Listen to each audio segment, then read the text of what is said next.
نحمده ونصلي على رسوله الكريم اما بعد فاعوذ بالله من الشيطان الرجيم بسم الله الرحمن الرحيم رب اشرح لي صدري ويسر لي امري واحلل عقدة من لساني يفقهوا قولي۔ السلام علیکم ورحمۃ اللہ وبرکاتہ۔ کہ اللہ سبحانہ وتعالی کی تسبیح کرنے کا کیا فائدہ ہے، اس بارے میں ایک حدیث آتی ہے۔ ابو ذر رضی اللہ عنہ نے عرض کیا، یا رسول اللہ صلی اللہ علیہ وسلم، میرے ماں باپ آپ پر قربان، اللہ عز و جل کو کون سا کلام زیادہ پسند ہے؟ آپ نے فرمایا، جو اللہ تعالیٰ نے اپنے فرشتوں کے لیے پسند کر رکھا ہے، سبحان ربی و بحمدہ، سبحان ربی و بحمدہ۔ حقیقت یہ ہے کہ ساری مخلوق اللہ تعالیٰ کی تسبیح بیان کر رہی ہے۔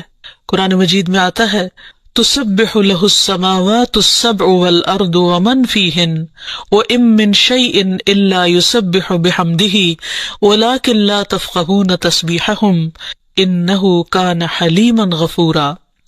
ساتوں آسمان اور زمین اور جو کچھ ان میں ہے سب اس کی تسبیح کر رہے ہیں، بلکہ کوئی بھی چیز ایسی نہیں جو اس کی حمد کے ساتھ اس کی تسبیح نہ کر رہی ہو، لیکن تم ان کی تسبیح کو سمجھتے نہیں، کیونکہ ہر ایک کا اپنا اپنا انداز ہے۔ وہ بڑا بردبار اور معاف فرمانے والا ہے۔ سورۃ النور میں بھی اللہ سبحانہ وتعالی فرماتے ہیں، الم تر ان اللہ یسبح لہ من فی السماوات والارض والطیر صافات کل قد علم صلاتہ وتسبیحہ واللہ علیم بما یفعلون۔ کیا تم دیکھتے نہیں کہ آسمانوں اور زمین میں جو کچھ ہے اور فضا میں پر پھیلائے ہوئے پرندے سبھی کے سب یہ اللہ کی تسبیح کر رہے ہیں۔ ہر مخلوق کو اپنی نماز اور تسبیح کا طریقہ معلوم ہے اور اللہ اسے خوب جاننے والا ہے جو وہ کرتے ہیں۔ بہت ہی خوبصورت آیت ہے جس سے یہ پتہ چلتا ہے کہ نمبر ایک، ساری مخلوق تسبیح کر رہی ہے، سب اللہ کے ذکر میں مشغول ہیں، ایک ذرے سے لے کر بڑے بڑے ستارے اور سیارے۔ اور پھر خصوصاً پرندوں کی بات کی گئی، یعنی زمین اور آسمان کی مخلوق تو کر ہی رہی ہے تسبیح، لیکن ان دونوں کے درمیان جو پرندے اڑتے ہوئے نظر آ رہے ہیں اور بعض اوقات صفوں کی شکل میں، یعنی صف باندھے ہوئے یا پر پھیلاتے ہوئے اور سکیڑتے ہوئے یا اڑتے ہوئے، سب مل کر یا اکیلے اکیلے، یہ سب اللہ سبحانہ تعالیٰ کی پاکی بیان کرتے ہیں۔ ویسے بھی آپ نے دیکھا ہوگا کہ صبح اور شام کے اوقات میں بڑے بڑے درختوں پر بیٹھے ہوئے ہزاروں کی تعداد میں پرندے یک زبان ہو کر اللہ سبحانہ وتعالیٰ کی تسبیح کر رہے ہوتے ہیں، ذکر کر رہے ہوتے ہیں۔ فرمایا یہ سب اللہ کی تسبیح کرتے ہیں۔ تیسری بات یہ فرمائی گئی کہ ہر مخلوق کو اپنی نماز اور تسبیح کا طریقہ معلوم ہے۔ کس قدر دلچسپ اور خوبصورت بات ہے کہ پرندہ ہو یا چیونٹی ہو یا کوئی بڑے سے بڑا جانور ہو یا ستارہ اور سیارہ ہو، ہر ایک کو تسبیح بھی معلوم ہے، یعنی اللہ کا ذکر کیسے کرنا ہے، اور یہ بھی معلوم ہے کہ اس کا کام کیا ہے، وہ کیوں پیدا کیا گیا ہے، یعنی اس کو اپنے مقصد زندگی کا بھی معلوم ہے، اور پھر اللہ تعالیٰ کی عبادت اور اطاعت کے طریقے کیا ہیں، اس کے لیے کون سی راہیں مقرر کر دی گئی ہیں، یہ بھی اس کو خوب معلوم ہے۔ تو اس میں حیرت کی بات یہ ہے کہ اگر ساری مخلوق یہ جانتی ہے تو پھر انسان کا انجان بننا اس کے لیے کس قدر خطرناک ہے۔ اللہ تعالیٰ نے سب کچھ انسان کے لیے پیدا کیا اور وہ ساری چیزیں انسان کی خدمت میں خوب لگی ہوئی ہیں، لیکن انسان کو جس کے لیے پیدا کیا گیا، انسان اس مقصد کو بھول گیا اور اپنے رب سے غافل ہو گیا۔ تو اس لیے اگر ہم تسبیح نہیں کریں گے تو ہم ساری کائنات سے الگ ہو جائیں گے۔ وہ سب تو اللہ کے وفادار، فرما بردار، تسبیح گزار، اور ہم اللہ سے غافل، یہ دل کیسے گوارا کر سکتا ہے؟ اس لیے زیادہ سے زیادہ اللہ سبحانہ وتعالیٰ کی تسبیح کرنی چاہیے۔ ایک حدیث سے یہ بھی پتہ چلتا ہے کہ چیونٹیاں بھی اللہ کی تسبیح کرتی ہیں۔ جب ایک موقع پر کسی نے چیونٹیوں کو جلا دیا تو اللہ سبحانہ وتعالیٰ نے ان سے یہی کہا کہ تم نے گروہوں میں سے ایک ایسے گروہ کو جلا دیا جو اللہ کی تسبیح بیان کرتا ہے، اور ویسے بھی آگ کا عذاب اللہ کے سوا کسی اور کو دینے کا حق نہیں۔ پھر اسی طرح جو کھانا ہم کھاتے وہ بھی اللہ کی تسبیح کرتا ہے۔ عبداللہ بن مسعود رضی اللہ عنہما بیان کرتے ہیں کہ ہم آپ صلی اللہ علیہ وسلم کے زمانے میں کھاتے وقت کھانے کی تسبیح سنتے تھے، یعنی نبی صلی اللہ علیہ وسلم سنوا سکتے تھے کہ کس طرح کھانا تسبیح کر رہا ہے۔ پھر اسی طرح فرشتے بھی اللہ تعالیٰ کی تسبیح کرتے ہیں، جس کا وہ اقرار خود کر رہے تھے کہ وَنَحْنُ نُسَبِّحُ بِحَمْدِكَ وَنُقَدِّسُ لَكَ، کہ ہم تیری حمد کے ساتھ تیری تسبیح کرتے ہیں اور تیری پاکی بیان کرتے ہیں۔ قرآن مجید میں سورۃ الشورى میں بھی آتا ہے وَالْمَلَائِكَةُ يُسَبِّحُونَ بِحَمْدِ رَبِّهِمْ، اور فرشتے اپنے رب کی حمد کے ساتھ اس کی تسبیح کرتے ہیں، یعنی تعریف بھی کرتے ہیں، تسبیح بھی کرتے ہیں۔ تسبیح کا مطلب ہوتا ہے اللہ تعالیٰ کو ہر عیب اور نقص سے پاک قرار دینا، اور حمد ہوتا ہے اللہ تعالیٰ کی تعریف بیان کرنا، یعنی اس کی خوبیوں پر اور اس کے کمالات پر اس کی تعریف کرنا۔ پھر اسی طرح وہ فرشتے جو عرش کو اٹھائے ہوئے ہیں وہ بھی اللہ تعالیٰ کی تسبیح کرتے رہتے ہیں۔ الذین یحملون العرش ومن حولہ یسبحون بحمد ربہم، جو فرشتے عرش اٹھائے ہوئے ہیں اور جو اس کے ارد گرد ہیں سب اپنے پروردگار کی حمد کے ساتھ اس کی تسبیح کرتے ہیں۔ ایک اور جگہ پر آتا ہے وَتَرَى الْمَلَائِكَةَ حَافِّينَ مِنْ حَوْلِ الْعَرْشِ يُسَبِّحُونَ بِحَمْدِ رَبِّهِمْ، نیز اس دن آپ دیکھیں گے یعنی قیامت کے دن کہ فرشتے عرش کے گرد حلقہ باندھے اپنے پروردگار کی تعریف کے ساتھ تسبیح کر رہے ہیں۔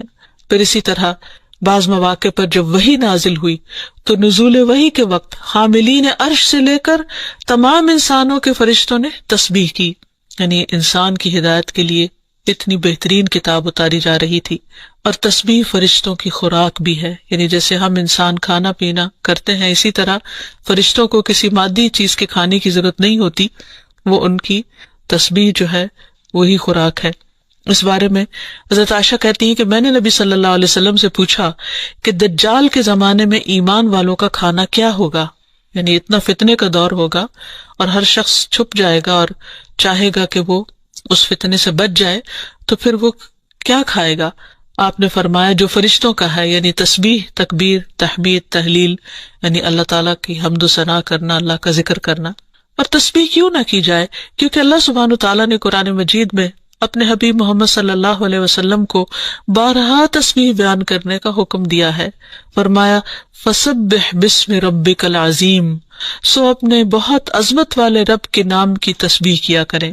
پھر ہے سبح اسم ربک الاعلی، اپنے رب کے نام کی تسبیح کریں جو سب سے بلند ہے۔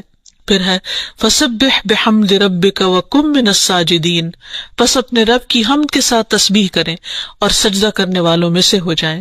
پھر نبی صلی اللہ علیہ وسلم کو ایک اور جگہ پر صبح و شام اللہ تعالیٰ کی تسبیح کرنے کا حکم دیا گیا۔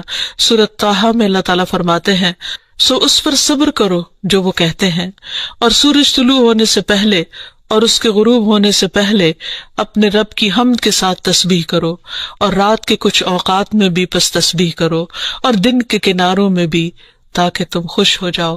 یعنی خوشی کا راز، اطمینان اور سکون کا راز اللہ تعالیٰ کی تسبیح کرنے میں ہے، جو ذکر کا ایک بہترین طریقہ ہے، اور یہ ایمان والوں کی علامت بھی ہے، کیونکہ قرآن مجید میں آتا ہے انما یؤمن بآیاتنا الذین اذا ذکروا بها خروا سجدا وسبحوا بحمد ربهم وهم لا یستکبرون، کہ ہماری آیات پر تو وہی لوگ ایمان رکھتے ہیں کہ جب انہیں ان کے ساتھ نصیحت کی جاتی ہے تو وہ سجدہ کرتے ہوئے گر پڑتے ہیں، یعنی جھک جاتے ہیں، اور اپنے رب کے حمد کے ساتھ اس کی تسبیح کرتے ہیں اور وہ تکبر نہیں کرتے۔ یعنی یہ ہوتی ہے مومن کی شان کہ وہ اللہ کی تعریف میں کھویا ہوتا ہے، اللہ کی پاکیزگی بیان کرتا ہے، وہ اپنے رب کی قدر کو پہچانتا ہے اور اپنے کوتاہیوں کو اور اپنی غلطیوں کو، اسی لیے وہ اللہ تعالیٰ کی پاکی بیان کرتا ہے اور اپنے قصور کا اعتراف کرتا ہے، اور اس کی زبان اللہ کے ذکر سے تر رہتی ہے۔ پھر اسی طرح یہ ہے کہ تسبیح تمام مخلوق کے رزق کی کنجی بھی ہے۔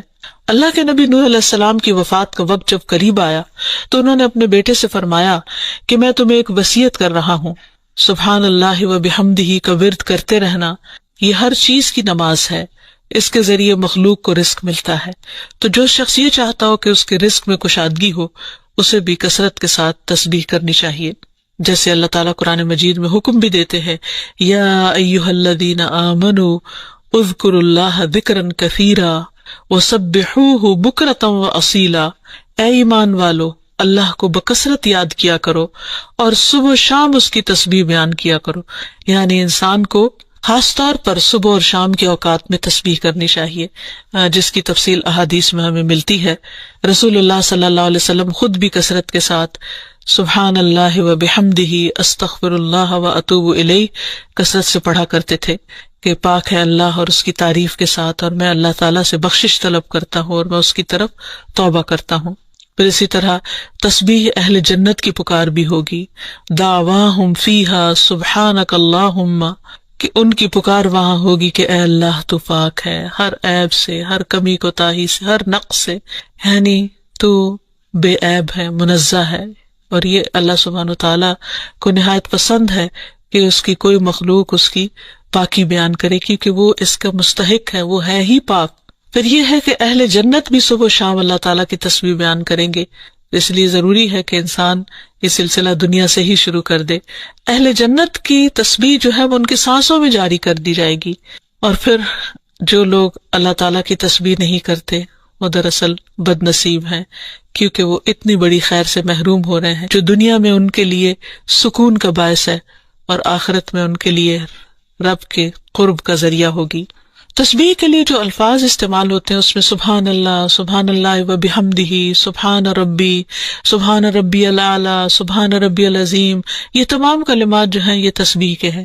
اس کے علاوہ ایک اور حدیث سے ہمیں پتہ چلتا ہے، سمرہ بن جندب کہتے ہیں کہ رسول اللہ صلی اللہ علیہ وسلم نے فرمایا، اللہ کے نزدیک سب سے زیادہ محبوب کلمات 4 ہیں، سبحان اللہ والحمد للہ ولا الہ الا اللہ واللہ اکبر، اور تمہیں اس میں سے کسی بھی کلمے سے شروع کرنا نقصان نہ دے گا، یعنی پہلے الحمدللہ بھی کہہ سکتے ہیں یا سبحان اللہ پہلے کہہ سکتے ہیں، لیکن یہ اللہ تعالیٰ کے نہایت پسندیدہ ترین کلمات ہیں۔ پھر اسی طرح آپ صلی اللہ علیہ وسلم نے یہ بھی فرمایا کہ بے شک تم لوگ اللہ کی عظمت کا جو ذکر کرتے ہو، یعنی تسبیح، تحلیل، تحمید، جو الفاظ بھی کہتے ہو، وہ عرش کے ارد گرد چکر لگاتے ہیں، ان کی ایسی بنبناہٹ ہوتی ہے جیسے شہد کی مکھیوں کی بنبناہٹ، وہ اپنے کہنے والے کا ذکر اللہ کے ہاں کرتے ہیں، کیا تم نہیں چاہتے کہ اللہ کے ہاں تمہارا ذکر ہوتا رہے؟ تو اس سے پتہ چلتا ہے کہ انسان اگر یہ چاہتا ہے کہ اللہ سبحانہ وتعالیٰ کے ہاں اس کا ذکر ہو تو اس کو چاہیے کہ دنیا میں وہ کثرت کے ساتھ تسبیح کرے، کیونکہ یہ اس کے لیے تمام چیزوں سے بہتر ہے۔ تسبیحات کا پڑھنا تمام چیزوں سے بہتر ہے۔ ابو ہریرہ کی روایت میں آتا ہے کہ رسول اللہ صلی اللہ علیہ وسلم نے فرمایا، سبحان اللہ والحمد للہ ولا الہ الا اللہ واللہ اکبر، کہ اللہ پاک ہے اور سب تعریفیں اسی کے لیے ہیں، اللہ کے سوا کوئی معبود نہیں اور اللہ سب سے بڑا ہے۔ یہ کہنا میرے نزدیک ہر اس چیز سے محبوب ہے جس پر سورج طلوع ہو، یعنی بڑے بڑے سونے چاندی کے ڈھیر سے بھی زیادہ پسندیدہ تھا نبی صلی اللہ علیہ وسلم کے نزدیک ان کلمات کا ذکر کرنا، ورد کرتے رہنا۔ پھر اسی طرح یہ کلمات جو زبان پر بہت ہلکے ہیں اور میزان میں بہت بھاری ہیں اور الرحمن کو بہت ہی پیارے ہیں، وہ ہے سبحان اللہ و بحمدہ، سبحان اللہ العظیم۔ پھر ایک بار تسبیح پڑھنے سے زمین و آسمان بھر جاتا ہے۔ رسول اللہ صلی اللہ علیہ وسلم نے فرمایا، طہارت نصف ایمان کے برابر ہے، اور الحمدللہ کہنا میزان کو بھر دیتا ہے۔ سبحان اللہ اور الحمدللہ کہنے سے زمین و آسمان کے درمیانی فضا بھر جاتی، یعنی کتنا فاصلہ ہے زمین و آسمان کے بیچ کا، لیکن انسان کیا اس کے لیے بھی اس کو کچھ مشکل ہے کہ اللہ سبحانہ وتعالیٰ کی محبت کے ساتھ پاکی بیان کرے اور تسبیح کرے، جس کا ریوارڈ اتنا بڑا ہے اس کے لیے۔ آج دنیا میں انسان کو وہ نظر نہیں آتا، لیکن کل قیامت کو انسان ایک ایک نیکی کا محتاج ہوگا تو وہاں اس کو اس کی قدر آئے گی۔ اس لیے بہتر ہے کہ آج اپنے لیے انسان ذخیرہ اور سرمایہ اکٹھا کر لے۔ پھر اسی طرح انسان جب تسبیح کرتا ہے تو اس کے گناہ بھی مٹتے ہیں، یعنی ایک طرف اس کی نیکیوں میں اضافہ ہوتا ہے اور دوسری طرف اس کے گناہوں کو جھاڑنے کا ذریعہ بنتا ہے۔ انس رضی اللہ عنہ کہتے ہیں کہ رسول اللہ صلی اللہ علیہ وسلم ایک ایسے درخت کے پاس سے گزرے جس کے پتے سوکھ چکے تھے، آپ نے اس پر لاٹھی ماری تو اس کے پتے جھڑنے لگے، پھر آپ نے فرمایا، الحمدللہ وسبحان اللہ ولا الہ الا اللہ واللہ اکبر سے اسی طرح گناہ جھڑتے ہیں جس طرح اس درخت کے پتے جھڑے ہیں۔ پھر اسی طرح یہ 100 اونٹوں سے افضل عمل ہے۔ نبی صلی اللہ علیہ وسلم نے فرمایا، جس نے سورج طلوع ہونے اور اس کے غروب ہونے سے قبل 100 بار سبحان اللہ کہا تو یہ اس کے لیے 100 اونٹوں سے بہتر ہے، یعنی اتنی بڑی کمائی اور نیکیوں کا اتنا بڑا ذخیرہ ہے۔ پھر اسی طرح تسبیح کے کچھ اور کلمات ہیں کہ جن سے آسمان کے دروازے کھل جاتے ہیں۔ ابن عمر کہتے ہیں کہ ہم رسول اللہ صلی اللہ علیہ وسلم کے ساتھ نماز پڑھ رہے تھے کہ جماعت میں سے ایک آدمی نے کہا اللہ اکبر کبیرہ والحمد للہ کثیرا وسبحان اللہ بکرۃ واصیلا، تو رسول اللہ صلی اللہ علیہ وسلم نے فرمایا اس طرح کے کلمات کہنے والا کون ہے؟ جماعت میں سے ایک آدمی نے عرض کیا اے اللہ کے رسول میں ہوں۔ آپ نے فرمایا کہ مجھے تعجب ہوا کہ اس کے لیے آسمان کے دروازے کھولے گئے۔ ابن عمر فرماتے ہیں کہ میں نے ان کلمات کو پھر کبھی نہیں چھوڑا جب سے اس کے بارے میں نے رسول اللہ صلی اللہ علیہ وسلم کو یہ فرماتے ہوئے سنا، کیا کہ اس شخص کے لیے آسمان کے دروازے کھول دیے گئے، یعنی ان کلمات کے پڑھنے کی وجہ سے۔ پھر تسبیحات کا پڑھنا جنت میں درخت لگانے کا سبب بنتا ہے۔ پھر اسی طرح انسان کے تمام جوڑوں کا صدقہ ہر روز اس پر واجب ہو جاتا ہے، اور یہ تسبیحات اس کے لیے ہر جوڑ سے صدقے کا باعث بنتی ہیں۔ پھر یہ ہے کہ تسبیحات عمر میں اضافے کا ذریعہ بھی بنتی ہیں۔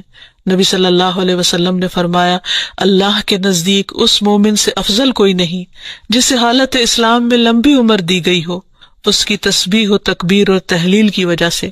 پھر اسی طرح انسان کے لیے یہ تسبیحات محرومی سے بچاؤ کا ذریعہ بھی ہیں۔ رسول اللہ صلی اللہ علیہ وسلم نے فرمایا کچھ دعائیں ایسی ہیں جن کو 100 مرتبہ پڑھنے والا کبھی محروم نہیں ہوتا۔ سبحان اللہ والحمد للہ ولا الہ الا اللہ واللہ اکبر، یعنی جب انسان کو کوئی حاجت ہو، کوئی ضرورت ہو، کوئی مشکل ہو، کوئی پریشانی ہو، تو اللہ سبحانہ وتعالیٰ کا ان الفاظ کے ساتھ ذکر کرنا شروع کر دے، تسبیح کرنا شروع کر دے، کیونکہ یہ باقی رہنے والی نیکیاں ہیں اور دنیا میں بھی انسان کو فائدہ دیتی ہیں اور آخرت میں بھی انسان کے لیے آگ سے بچاؤ کا ذریعہ ہے۔ حدیث میں آتا ہے رسول اللہ صلی اللہ علیہ وسلم نے فرمایا اپنا بچاؤ حاصل کر لو۔ صحابہ نے عرض کیا اللہ کے رسول کیا دشمن آ گیا؟ آپ نے فرمایا نہیں، لیکن جہنم سے تمہارا بچاؤ سبحان اللہ والحمد للہ ولا الہ الا اللہ واللہ اکبر سے ہے، اور یہی کلمات باقیات صالحات ہیں۔ پھر اسی طرح دل کی گھٹن اور سینے کی تنگی کا علاج بھی تسبیح میں ہے۔ پریشانی، ڈر اور خوف کو دور کرنے کا ذریعہ بھی تسبیحات ہیں۔ تو ہر موقع کی مناسبت سے انسان کو تسبیح کرتے رہنا چاہیے۔ جب نعمت کی تکمیل ہو، جیسے نبی صلی اللہ علیہ وسلم نے جب اپنا مشن مکمل کر لیا اور اللہ سبحانہ وتعالیٰ نے ان کی گواہی دے دی کہ ان کا کام پورا ہو چکا ہے، تو اس وقت یہ صورت نازل ہوئی اذا جاء نصر اللہ والفتح ورأیت الناس يدخلون فی دین اللہ افواجا فسبح بحمد ربک واستغفر انہ کان توابا۔ جب اللہ کی مدد اور فتح آ جائے اور تو لوگوں کو دیکھے کہ وہ اللہ کے دین میں فوج در فوج داخل ہو رہے ہیں، تو اپنے رب کی حمد کے ساتھ تسبیح کرو اور اس سے بخشش مانگو، بے شک یقیناً وہ بڑا توبہ قبول کرنے والا ہے۔ پھر اسی طرح یہ ہے کہ انسان کو صبح و شام سبحان اللہ و بحمدہ کی تسبیح کرنی چاہیے۔ جو ایسا کرے اس کے تمام گناہ معاف کر دیے جاتے ہیں، خاص سمندر کی جھاگ برابر ہی کیوں نہ ہو۔ پھر خصوصاً فجر کے بعد انسان 3 بار یہ کلمات پڑھے، سبحان اللہ و بحمدہ عدد خلقہ و رضا نفسہ و زنۃ عرشہ و مداد کلماتہ۔ اللہ کی تعریف اور اسی کی پاکی ہے، اس کی مخلوق کی تعداد کے برابر، اس کی رضا اور اس کے عرش کے وزن اور اس کے کلمات کی سیاہی کے برابر، یعنی اللہ سبحانہ وتعالیٰ کی تعریف ہر چیز سے زیادہ۔ پھر اسی طرح یہ ہے کہ فجر کے بعد اور عصر کے بعد خصوصی طور پر تسبیح کا وقت ہوتا ہے اور ساری مخلوق اس وقت تسبیح میں مشغول ہوتی ہے۔ پھر رکوع اور سجدوں میں اللہ تعالیٰ کی تسبیح بیان کرنی چاہیے۔ نماز کے بعد تسبیحات فاطمہ پڑھنی چاہیے۔ سوتے وقت وہ تسبیحات پڑھنی چاہیے جو نبی صلی اللہ علیہ وسلم نے حضرت فاطمہ کو سکھائی تھی۔ پھر اسی طرح نبی صلی اللہ علیہ وسلم رات کو جب تک نیند نہیں آتی تھی مسلسل تسبیح کرتے رہتے تھے۔ پھر اسی طرح قرآن مجید پڑھتے ہوئے جو آیات آپ کو خوش کرتی ہیں ان پر آپ اللہ سبحانہ وتعالیٰ کی تسبیح بیان کرتے۔ پھر اسی طرح بجلی کڑکنے پر یسبح الرعد بحمدہ والملائکۃ من خیفتہ کا پڑھنا۔ پھر بلندی سے اترتے وقت سبحان اللہ کی تسبیح کرنا۔ پھر جب کوئی چیز انسان کو فیسینیٹ کرے، تعجب ہو، کوئی چیز حیران کرے یا اچھی معلوم ہو، اس وقت سبحان اللہ کہنا۔ یہ تمام چیزیں سنت سے ثابت ہیں۔ اللہ تعالیٰ سے دعا ہے کہ وہ ہمیں ان لوگوں میں شامل کر لے جو اس کی تسبیح کرنے سے محبت رکھتے ہیں۔ وآخر دعوانا ان الحمد للہ رب العالمین۔ السلام علیکم ورحمۃ اللہ وبرکاتہ۔